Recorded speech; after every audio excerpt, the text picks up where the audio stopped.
السلام عليكم ورحمة الله. غواة الحمام المراسل المصري، أخباركم إيه؟ معاكم أخوكم عمرو ياسر. كده هنتكلم النهاردة في كام حاجة كده تخص الحمام المراسل المصري، بالذات اللون الأسود. هنتكلم في نقط مهمة جدا في الحمام المراسل المصري، اللي هو مميزاته وعيوب. يعني إيه أهم مميزات الحمام المراسل المصري في اللون الأسود، وإيه أهم العيوب. تمام. وبعد كده هنتكلم في الذوق، ذوق المربيين عموما في الحمامة دي، في الحمامة السوداء بالذات، لأن ذوق المربيين بينقسم لكذا شق كده وهنتكلم فيهم. فان شاء الله يبقى فيديو لذيذ كده ويفيدكم باذن الله. تعالوا الاول نتكلم في تقليب الحمام المراسل المصري سريعا، لان احنا بنتكلم في تقليب الحمام عامه. تقليب الحمام المراسل المصري كله 90% من تقليبه واحد، لكن بيختلف من لون في لون في حاجات بسيطه جدا. كنا اتكلمنا قبل كده عن الحمام المراسل اللون الابيض في تقليبه بالتفصيل. هنتكلم النهارده عن اللون الاسود بس باختصار شديد، عشان يعني نقول الحاجات المهمه قوي اللي فيه. اهم حاجه بتميز الحمام المراسل المصري اللون الاسود، العظم بتاعه، المنقار بتاعه. العظم بتاع الحمام المراسل المصري بتاعه الاسود، اسف، لازم يكون تقيل. مش هنقول لا طويل ولا قصير ولا اي حاجه، لكن بنتكلم اللي هو لازم يكون تقيل محمل. يعني ايه محمل؟ يعني ضبطه من تحت تقيله، مش خفيفه ولا ضيقه من عند الشتق من هنا. دي حاجه مهمه جدا في الحمام. الحمام المراسلة اللون الاسود بيتميز بالعظم بتاعه. بنقول اللي هو بيبقى اقوى لون في العظم، يعني بيبقى اقوى من الابيض، اقوى من البديري، اقوى من الاحمر، اقوى من الازرق، اقوى من كل الالوان. هو بيبقى اقوى لون في العظم، بيبقى الحمام المراسلة الاسود. تمام. طيب تاني حاجة من لونه كده بنتكلم عن اللون الاسود. يبقى لازم لونه يبقى اسود، ما يدخلش فيه اي ريشة تانية. يعني ايه؟ يعني النهارده انا لو جيت لقيت فرد اسود، كله اسود بس بطنه بيضه، ده كده يبقى في لعب من بدري. كان داخله مثلا فرد انجليزي، فرد ابيض من يا الاب يا الجدود، حاجه زي كده يعني. وده عيب خطير في الحمام المراسله المصري. طيب ساعات بنشوف مثلا، انا راجل غاوي بقالي سنين، عندي جوز اسود، الاب اسود والام سودا والجدود بتاعهم كانوا سود وجدود الجدود كانوا سود. ممكن الاقي مثلا في الفرخ يطلع لي مثلا زغلول كده كل فين وفين، في ريشه ولا اتنين بيضه في اخر الرجل خالص. طيب ده ايه بقى؟ دي حاجه بتبقى من قرب الدم. يعني ايه من قرب الدم؟ يعني الحمام طول ما هو مقفول عليه، انا جبت ذكر وانتايه جوزتهم لبعض، بعد كده خدت اولادهم جوزتهم لبعض، وخدت العيال جوزتهم للاهالي، وهكذا. من كتر ما الدم قرب بيحصل حاجه اسمها خلخال، او هنقول عليها ريشه بسيطه بس في الرجل. تمام. دي خلي بالكم ما بتتورث، يعني لو هي من قرب الدم ما بتتورث، لكن لو هي اصلا موجوده في الحمامه وفي الاهالي وفي اهالي الاهالي، لا دي تتورث، ما فيش فيها اي مشكله. فحكايه اللون، لازم اللون كله يبقى اسود. طيب تعالى رجل الحمامه. رجل الحمامه لازم تكون احمر، مش هنقول لا غامق ولا فاتح، ولكن احمر داكن شويه. تمام. الرجل بتاعتها حمراء غامقه سيكه بسيطه، يعني حاجه بسيطه. الضوافر سودة مش بيضة، لازم الضوافر بتاعت الرجل الحمامة تكون سودة. تمام. هنتكلم في حاجة تانية في تناسق الحمامة. المراسلة ساعات مش كتير بتبقى يعني ممكن تبقى فيها طول حاجة بسيطة قوي قوي قوي قوي قوي، ولكن طول صندوق وليس طول ديل. يعني ايه طول صندوق؟ يعني طول الجسم نفسه ومش طول ديل. طيب دي ميزه ولا عيب في الحمام؟ لا دي مش ميزه. الحمامه كل ما تكون قصيره كل ما بقت احسن. يعني النهارده لو عندي فرد حمام قصير، عظمه تقيل، رجله قصيره، رقبته متوسطه، عينه واسعه، عظمه نازل تقيل محمل، كل دي مزايا. طب الفرد طول شويه ما يعيبش، ولكن مش ميزه. لو قصر بقى احسن. يعني النهارده انا لو راجل نازل معرض وقدامي فرد حمام قصير، رجله قصيره، طوله كويس جدا، عينيه واسعه، عظمه تقيل، فرد حمام واقف متناسق كله على بعضه، وجنبه فرد حمام تاني اقوى منه في العظم بس اطول، يعني طويل في طول، لا الفرد التاني المتناسق هو اللي يكسب. طب ليه؟ ده اقوى منه في العظم وما شاء الله عظمه احسن بس التاني متناسق اكتر. تمام. طيب ممكن بقى لو انا النهارده بفرخ، اختار مين بقى في الفرخ؟ اختار الفرد المتناسق اكتر ولا اختار الفرد اللي انا شايف فيه عظم اقوى؟ على حسب انت عايز تعمل ايه. يعني انا النهارده راجل انا عايز اقوي العظم بتاعي، اكيد مش هروح اجيب فرد عظمه خفيف بس متناسق، لا هروح اجيب فرد عظمه تقيل. طب انا عندي الحمام ما شاء الله في عظم كويس جدا بس اجسامه مش مظبوطه، اروح اجيب فرد مش مهم عندي العظم خالص ولكن اجيب فرد متناسق. تمام. يبقى تاني حاجه اتكلمنا فيها اللون، ولون الرجل، والضوافر تبقى سودة، وتناسق فرد الحمام. الطول بتاع فرد الحمام لا طويل ولا قصير، فرد تلتين، رقبته ما ينفعش تبقى طويله، رقبته متوسطه. تمام. العين بتاعت الحمامه، العين بتاعت الحمامه السوداء بتبقى المفروض اللي هي بتبقى ملحي مايله للاحمرار. تمام. مش حمرا دم، مش حمرا دم، ده عيب في الحمام. لكن لو ملح مايله للاحمرار حاجه بسيطه، دوت العين المظبوطه. العين لازم تبقى واسعه، اكله الدماغ كلها، من بعد العين مفيش دماغ. تمام. كل دي مزايا في الحمام المراسله. طيب الخلقه بتاعته من فوق، الخلقه بتاعته من فوق لازم تبقى مساويه، ما ينفعش يبقى في هنا اي تشوهات، ما ينفعش تبقى ضيقه، ما ينفعش تبقى نازله لتحت، المطبات اللي بتبقى في الحمامه من فوق وكده، كل الكلام دوت اتكلمنا فيه قبل كده، والكلام ده مرفوض تماما في الحمام المراسله.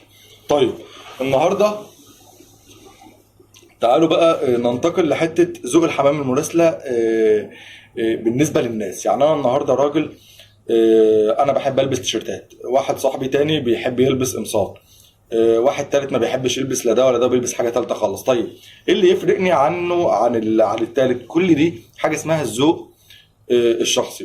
الذوق الشخصي في الحمام، احنا عندنا الحمام المراسله الاسود بالذات بيبقى فيه حمام ساعات بيبقى مجفن. تمام. مجفن وعنده هنا زوايد جلديه فوق العظم بتاعه.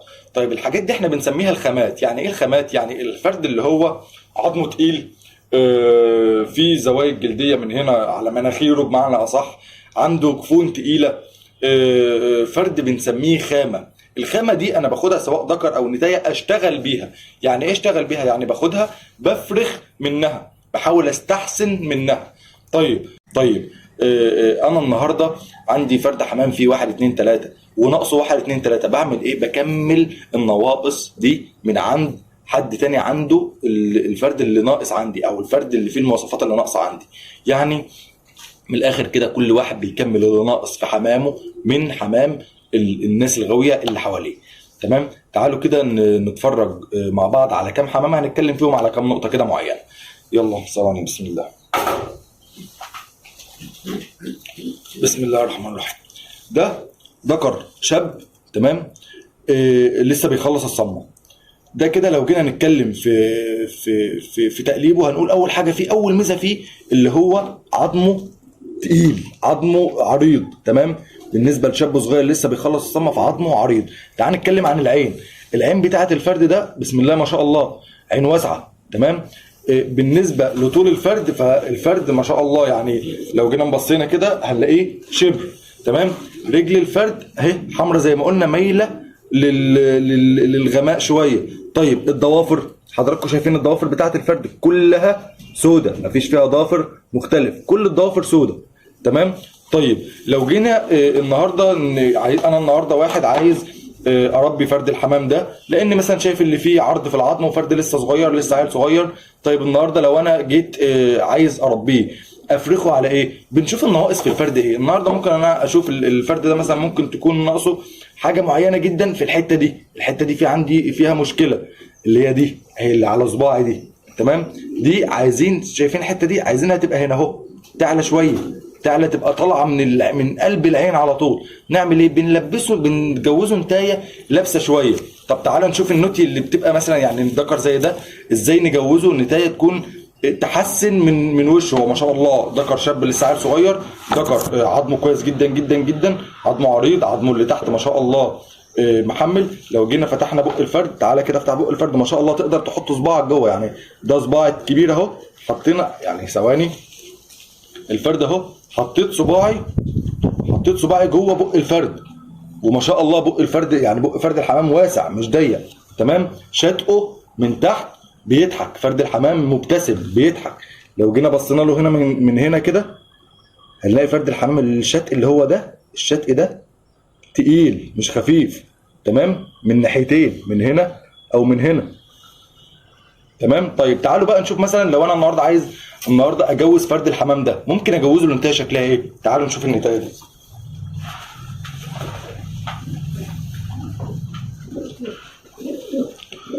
دي طيره. تمام. دي بقى اللي احنا بنتكلم عنها، دي ما شاء الله حاجه كده اللي هي لابسه جامد جدا جدا جدا، مفيش فيها المشكله اللي كانت في الذكر من الحته دي. عيون اكله الدماغ كلها، عظمها مساوي ما شاء الله، وانتايه برضو ما شاء الله شبر، تمام، يعني هي بالظبط شبر بالظبط.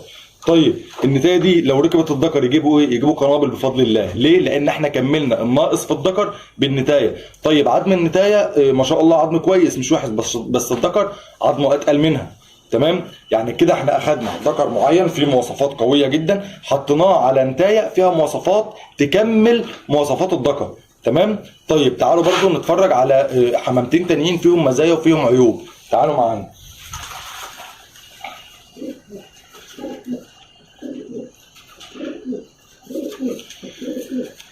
بسم الله. ده ذكر، تمام، ده ذكر من الحمام، حاجه ما شاء الله ذكر محترم جدا، في قوه عظم كويسه جدا، في مزايا كتير جدا. يعني ذكر في الفرخ ما حدش يقدر يقول الذكر ده يقدر يجيب حاجه مش كويسه او حاجه ممكن تكون ضعيفه. ذكر في الفرخ حاجه جباره بفضل الله.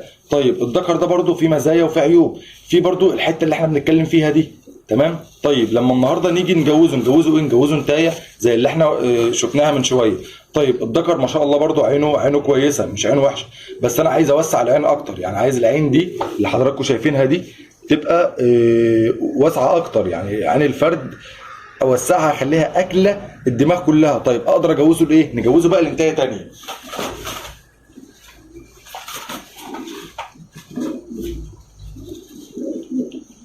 دي نتايه شابه، بصوا عين النتايه عامله ازاي. راس النتايه عباره عن عين، تمام. طب لو جينا بص لنا العظم النتايه من قدام ما شاء الله نتايه بوش ذكر، تمام. دي النوتي اللي هي بفضل الله تفرخ حمام، مش هنقول بقى جامد ومش جامد وكده، بس بفضل الله قريب هنفرجكم فرخ الحمام ده. يبقى احنا كده كملنا النواقص من ذكر معين بالنتايه معينه، تمام. ممكن احط النتايه دي على ذكر تاني ما تفرخش كويس، ممكن احط الذكر ده على نفس النتايه يفرخ فرخ جبار جدا، تمام. يبقى احنا كده يعني اتكلمنا في حته ازاي نكمل نواقص الحمام اللي عندنا، سواء انا عندي ذكوره او نوتي، ازاي اكمل النواقص بتاعتها، تمام. ده كده باختصار الموضوعين اللي احنا عايزين نتكلم فيهم النهارده. وباذن الله دلوقتي هنتفرج على كام حمامه كده واقفين بقى في السلكات عشان نتكلم عنهم بالتفصيل في المميزات وفي العيوب بتاعتهم. يعني الحمامه تبقى واقفه ونتكلم عن كل ميزه وكل عيب في الحمام ده. اخوكم عمرو ياسر، اتمنى يكون الفيديو كان لذيذ كده على قلبكم، وتعالوا معانا يلا نتفرج على الحمامتين. السلام عليكم. بسم الله ما شاء الله.